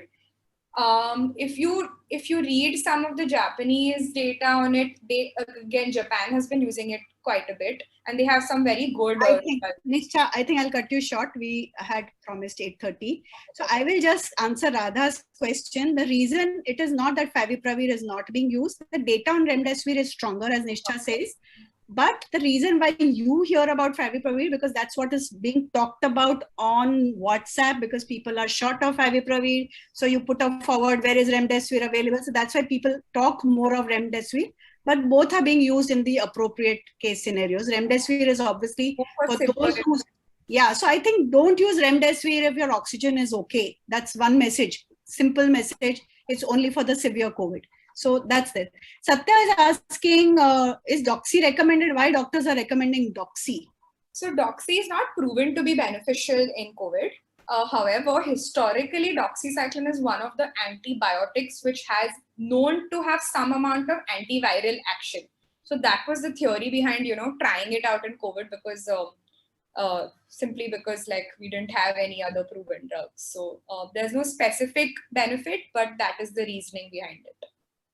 Okay, the last chat box question, and then we, as per Sanjay's suggestion, Sanjay always has the last word anyway, is to open it for direct oral questions. So the last question on the chat box is Prachi's question about oxygen concentrators or nebulizers or CPAP machines as emergency use. Do they really help? Sorry, can you repeat that? I lost. Oxygen concentrator, nebulizers, CPAP machine. Should we start holding them at home in case of emergencies, not getting a bed? I honestly don't know how to answer that question, because, you know, using these CPAP machines it's not something that can be done by a non-medical person very easily. However, with the oxygen concentrator should concentrator maybe, but also remember that this kind of panic hoarding is what is leading to the oxygen shortage right now. So people who really need the oxygen are not getting it. So I don't think it's something that we should recommend people to do prophylactically. Okay, Preeti wants to know, when can we actually expect cases to start coming down? Nishtha, now you have to be an epidemiologist to answer that question. Yeah. Maybe Sanjay can answer. I think let Sanjay answer that question, the last one. Yeah. No, I'm not an epidemiologist. How can I answer that? And neither am I an astrologer. Neither am I. So, I mean, no, but you know, one of the things is if you go by the experience of other countries, if one has to learn from the experience of other countries, then you are seeing wave after wave, right? So there was a third wave, at least in parts of Europe. So I hope I'm wrong. But that was before the vaccination happened. Sure. So if the vaccine, but please remember, vaccination of the entire, a large percentage of the population in India is going to take some time. So, but anyway, I mean, it's in the realm of prediction, and I'm not into that. So, are we opening this now to? Yeah.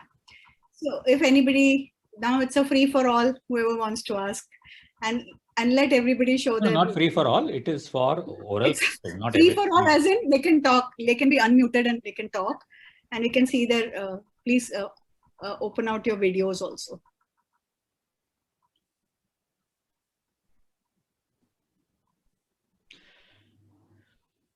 Somebody is asking, Trupti is asking, what is FiO2? Nishtha, easy explanation, simple explanation for FiO2. Okay, so I didn't want to go into these details. No, but I think this can be answered personally, you know, because see, FiO2 is not a term that saturation of oxygen. What you say, saturation on the pulse oximeter is a more important term. FiO2 simply, FiO2 simply is the fraction of oxygen you need to give. So you need to give 40%. We know air has 20%. So you need 40%, 100%, 80%. So higher the FiO2 requirement, higher or more severe is the lung disease. FiO2 is only a term used for ventilators. So it's pretty, technical. It's a technical term. Technical term used for ventilators only. Okay. Okay, I think everybody has asked their questions and there are no more questions to be asked. So how can we help you and healthcare workers other than not stepping out, not doing stupid things like not wearing masks? How can we help like the community? How can we help healthcare workers? I think just be more responsible. Because it's not only about helping healthcare workers. I must tell you that people are talking of lack of oxygen, people are talking of lack of beds, but our concern is that it's going to be soon lack of doctors, because the doctors are exhausted, the doctors are burnt out, and I think if this goes on and on, we will really be having half the time, half the doctors are quarantined because they are positive or they've had contact. So the best way to help doctors, I would say, is to be more responsible. And get vaccinated. Get vaccinated and take care, and please continue to wear your masks the right way, above your noses, snugly fitting. You know, these are small things, but extremely important. Even if, you know, we've seen it in doctors also and the medical profession. People are wearing N95s the whole day, but they go down and to the canteen and sit and have their lunch together. So just refrain from these things, because, you know, the whole purpose is lost if your mask is down. So I think if everybody gets responsible, we should be able to fight this. Well, can I request the right kind of mask? Sorry to interrupt. The right kind of mask. Yeah, Sarika, it has to, so the best mask. We had asked this question right at the start. How should a mask be worn? What is the right way of wearing a mask? And which is the best mask? Okay, let me get a mask. Well, till you get a mask. Sorry. If you look at the WHO recommendations, they say that people above the age of 65 with comorbidities should ideally wear a medical mask, which is at least a surgical 3-ply or an N95. Whereas, you know, the younger population, it's okay if they wear a cloth mask as long as it's worn properly. But okay, I think she's going to show you how to. But No, this no, is So this is the mask. This is an N95 mask which we wear as medicos. It's supposed no, to have. what is the cost? It is when we started, it was $300 a mask. Now it is $27 a mask. Okay, the government has put a ceiling on what the cost of the mask should be, and yet the companies are making profit. So basically, this mask is an N95. It's 95 because it cuts out 95% of the virus. That's why it's called 95. Now, ideally, your mask should be, there's a stiff end of the mask here, and there's a flexible end of the mask here. So the stiff end should be on top, and ideally have a mask which has an adjustable strap. Don't take masks which are not adjustable, because if you have a non-adjustable strap and your head size is small, it's not going to fit snugly on your face. Sanjay, you are smiling, but these small things are important. So basically it has to fit snugly. So wear it in such a way here, so that you can adjust the upper end, and often people forget to adjust the lower end. So please adjust the lower end. This upper end should be above your nostrils, and press it here so that it snugly fits. The more snugly it fits, the more uncomfortable it is going to get, but that is the best way to protect yourself. Hello. Yeah. I have a problem wearing a mask. The moment I wear a mask, I can't breathe. It's like within minutes, I have to just take it out. Otherwise, I feel suffocated. Now, what can I do for that? I think if we can wear it for 12 hours on duty, you can wear it. But exactly, you have to be. We couldn't wear it, Manoj, when we started. But we also had the same difficulty, but we have got used to it. I do have, because I think it's all in the head. You know, the suffocation with the mask is not a real suffocation; it's all in the head. But I do have a personal suggestion, because the masks I find most comfortable are actually the surgical masks. A lot more comfortable than even the cloth masks. For some reason, I find it the easiest to breathe. So maybe you can try surgical masks. The 3-ply surgical masks. I think Mama is going to get one to show you that. One more question. If you don't get admission in any of these good hospitals, would you recommend somebody to go to these BKC and these government sheds and all that, if you don't get any admission in any of these good hospitals? So I think, would you recommend? If you have mild COVID, then I think you can just home quarantine, as long as you have a doctor you are communicating with regularly, instead of going to a quarantining center. That I think is unnecessary if you have a house which is big enough to isolate. But if you do have severe COVID and you need to get into a hospital, then you just get into any hospital that you can. Because I have a friend who had been admitted to this BKC, and he had a horrible experience where this man was virtually crying, and we had to shift him somewhere. We luckily got a bed and we shifted him to some hospital. But it's a very bad place to go there, basically, for people like us who have been used to these luxuries and things like that. Yeah.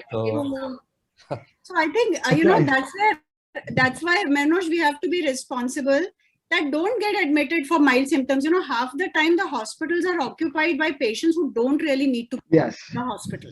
So I think that's where having a little knowledge and being alert, you could manage at home. So, you know, if those beds are freed up, then, you know, more and more deserving patients will get into the hospitals. That's true. That's very true. Yeah. I think 80% of our Parsi General is filled with people who don't need the beds. Yeah. In Parsi General, if you are the age of below 60, you are admitted to the pediatric ward. You know that. Okay. So, okay. Sarika wants to know whether you should wear a mask when walking, running downstairs. Yes, all the time. Sarika, the government in Maharashtra is recommending wearing masks at home. Forget going down the stairs. So all the time, masks on all the time. And this is a surgical mask which Nishtha talked about. Again, to re-emphasize, there are surgical masks available with loops. Don't wear those. Wear the ones with strings because you can adjust the tightness of the mask. But these are very comfortable, more comfortable. Very, very comfortable. Nanos, you can wear these. Yeah, wear these. I think I should. Yeah. And these are use and throw, no? Yeah, use and throw. Yeah, we read. Cheap. I think they're like ₹1 a mask. So yeah, quite cheap. Yeah. So Nishtha, I have a question if I may. This is Alpha. Hi. So Nishtha, I want to ask you, when we talk about comorbidities, because you repeated that multiple times.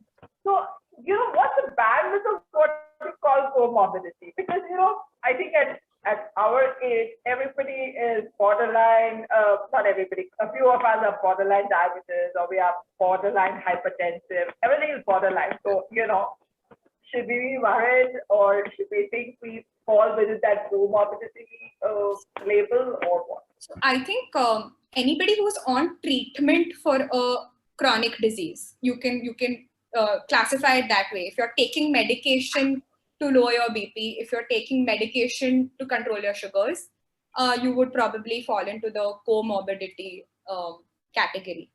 So that's one way of categorizing comorbid.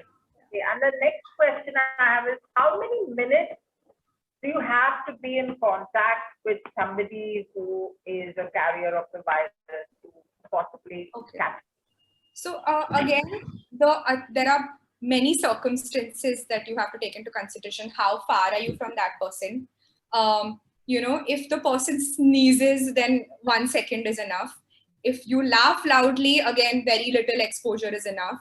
If you cry loudly, little exposure. Talking loudly itself is something that causes aerosolization. So giving a fixed, time period is difficult. But what they do say is that 15 minutes is a definitive, significant exposure. Okay, Anurag has COVID right now, and he says my CRP is 50. I have fever of 101, and my saturation is 95. What do I do?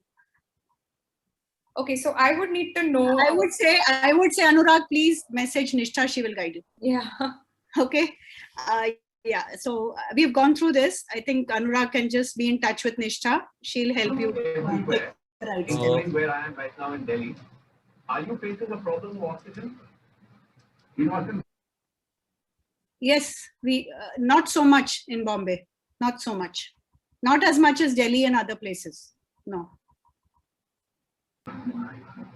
So I think we should wind up, Abha. Yeah. So should I just? Yes. Okay. No. So nothing formal. We just thought. I just thought that we should thank everyone for being here today, because I think in terms of, for us also, if there are questions, and every question can have a lot of nuances. It sharpens our sort of understanding of the disease. So question answers is anytime much better than just didactic lectures and talks. Somebody says, Prachi says, Sanjay, camera please, as if I'm a very photogenic person. But anyway, so yeah, so I think thank you. And I would like to thank the silent players, the silent people who and Gauri for helping us organize this. And of course, Abha and Nishtha. See, I hear them talking every day, so, for me, this was nothing new, but for some of you, maybe. In fact, for me, hearing their talk is sometimes a little too much. That's why I was smiling. But anyway, so I just can't resist the temptation of concluding by giving one answer to one question, which was a question asked by Anubha. So what can you do for the situation? I'm not sure whether you can do it immediately, but I think time has come for this people of this country to realize the importance of, first of all, understanding disease, but equally importantly, taking interest in healthcare, pushing our elected representatives to be more alive to the real issues like healthcare rather than the fake issues. And, as many countries have done in the world, build a more accountable and responsive healthcare system, because you know what Mehrnoush said, good hospital. And I mean, we should not be talking about what is a good hospital and a bad hospital, meaning there should be uniformity in hospitals. It should be easily accessible. Cost should not be an issue. And many countries have done this. So we have missed that boat, but it's not too late. And I think this is probably a wake-up call. So that's it. Thank you, everyone. And hope that it was useful. Thank you. Thank you for joining us. Thank you. Thank you. Thank you all. Thank you so much. Thank you.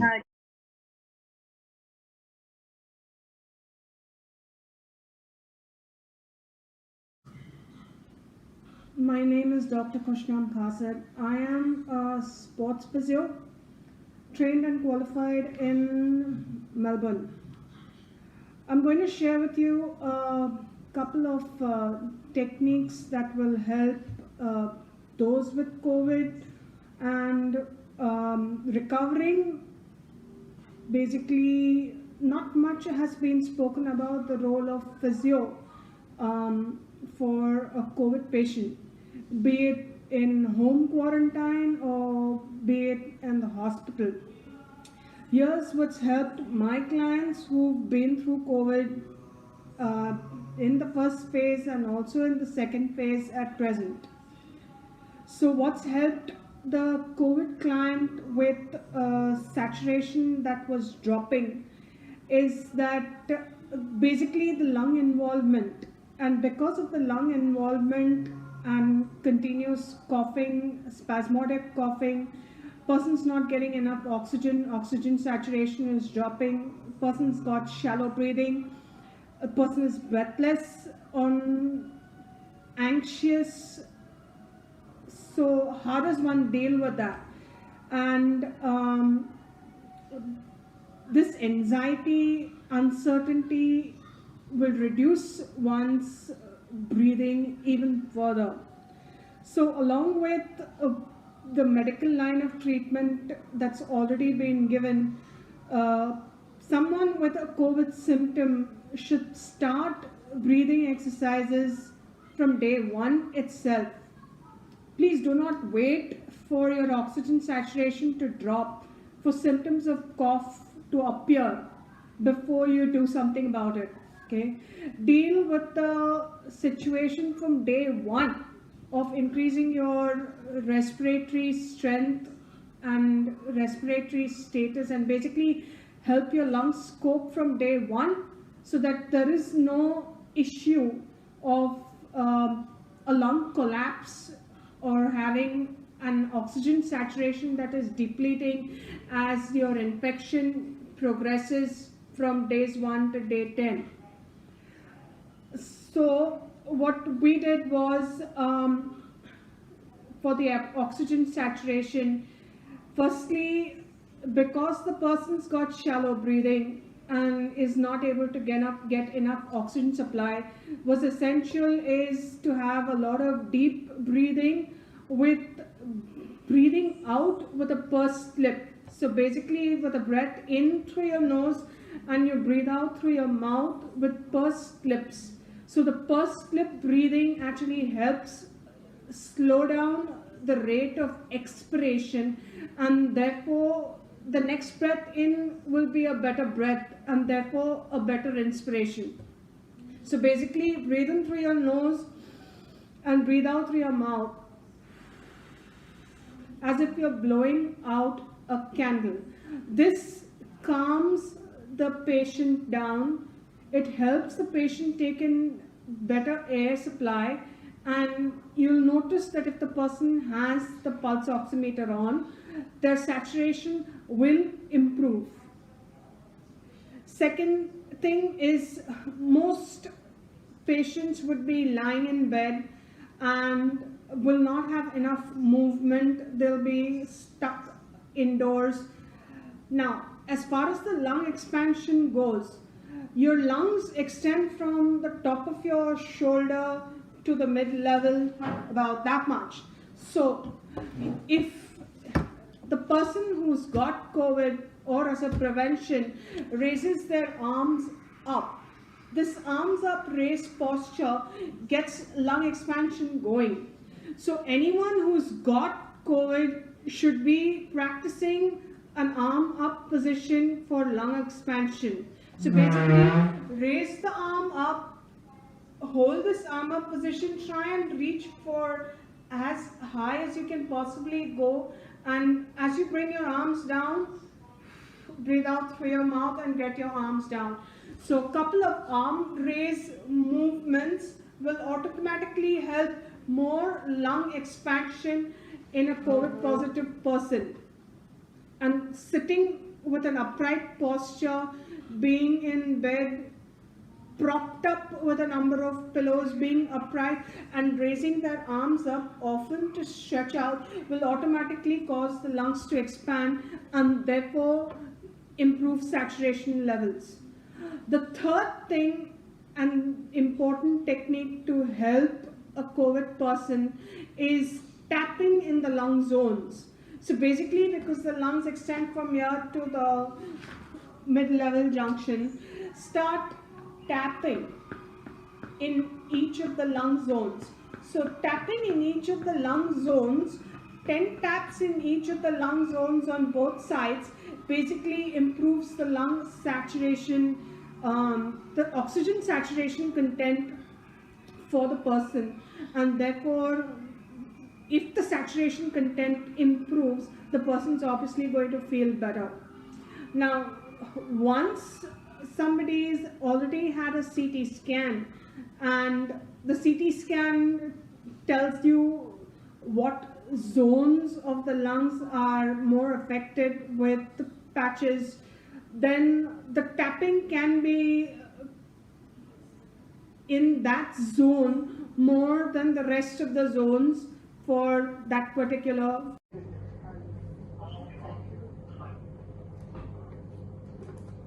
Hold.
Now coming to the second part,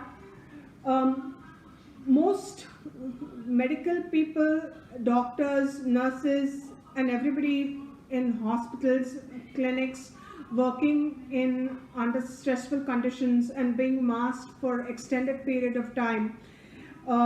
Everyone's got an issue with stress. Even they are not getting enough oxygen supply.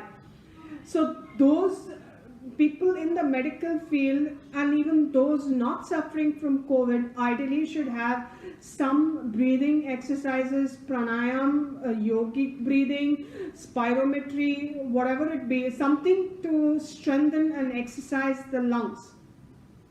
It's essential that spirometry is introduced for everyone, and this will go a long way into having a healthier lung and a healthier, stronger lung supply for each practitioner. So what is spirometer? A spirometer is, this is a spirometer. And what does this spirometer do? Well, you see the 3 balls of the spirometer. This is a lung exerciser. Okay. Now, for a COVID positive person, and to each person, this needs to be a device for individual use. You cannot share this device. The mouthpiece is detachable and needs to be washed, rinsed, air dried for before and after each use. So once you've attached this respirator, one end of the respirator goes in your mouth, and it needs to be held at eye level. I'm going to have it at an angle. Your aim for a spirometry exercise is to make sure that you raise this ball up when you breathe in the air, and you let the ball stay up for a couple of seconds before you drop. It's also important initially that you don't try and raise all 3 balls at one go. Depends on how much the inflow of air is required.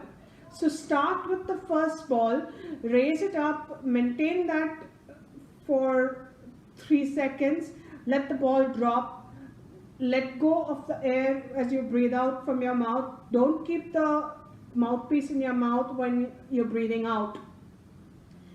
Wait and take another deep normal breath, and then repeat the spirometer again. So the inspiratory phase,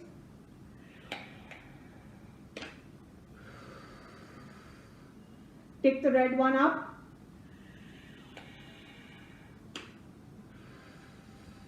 take the red one up again,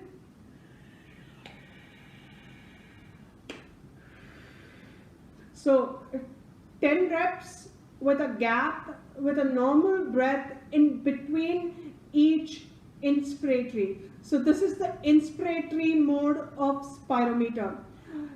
The spirometer with 3 balls can also be used for expiratory. All you need is turn your spirometer upside down, and this time you're going to blow out the air.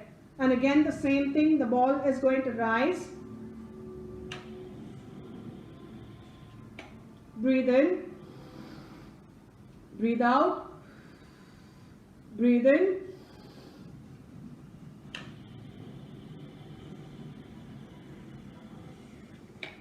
so the aim for the spirometer exercise is to make sure you keep the ball up in the inspiratory phase or in the expiratory phase by turning your spirometer upside down.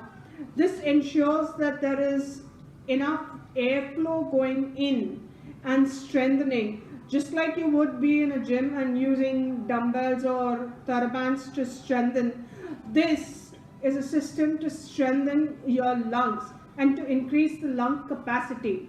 So it's important after a COVID person has recovered from COVID that after the first month that one starts with this, to improve the lung capacity and to deal with the pneumonia patches that one has had because of a COVID infection. Now, once a COVID person has recovered in terms of being hospitalized and has gone home, what does one do as far as physical activity, exercise, playing games, does one resume those activities immediately? How much rest does one need? What is the time duration? Can someone go back to the gym immediately? The answer is no. The problem is no one's being advised on what is the exact duration. Doctors have been giving and certifying people as fit for work and go back to work or go back to the gym. But once you go back to the gym or go back to exercise, you need to realize you cannot start exercising at the same intensity. You need to take a step back and go back to the basics of fitness and exercise. You need to start as if you've been going to the gym for the first time in your life. Drop the number of weights down, drop the intensity down, start with basic exercises and stretches, start with basic isometric mode of exercises. Don't use a rapid mode of exercises. Don't go for power and endurance. Don't go for heavy weights in terms of lifting, whether it's in your own building gym or a commercial gym. We've seen a lot of cases in the post-COVID that people have tried to reduce their walking, go back to their walking, jogging games immediately without sufficient rest, without sufficient training, thinking that this is just a mild flu, just like a normal other flu that they've ever had, that they're able to resume their exercise activities immediately. And this has caused a lot of problems. People have had injuries, people have had orthopedic issues, disc issues, hip issues, knee issues. The list is endless. And this is because no one's had the advice that they need to go back to the basics. If you do not know what you're supposed to do, please seek advice from a qualified physio or a gym trainer. But do not resume your exercise activity or your games or your playing without adequate advice and training as a precaution. I've also found a lot of people complaining of behind the ear pain because of the standard masks and the elastic masks that everybody has been using.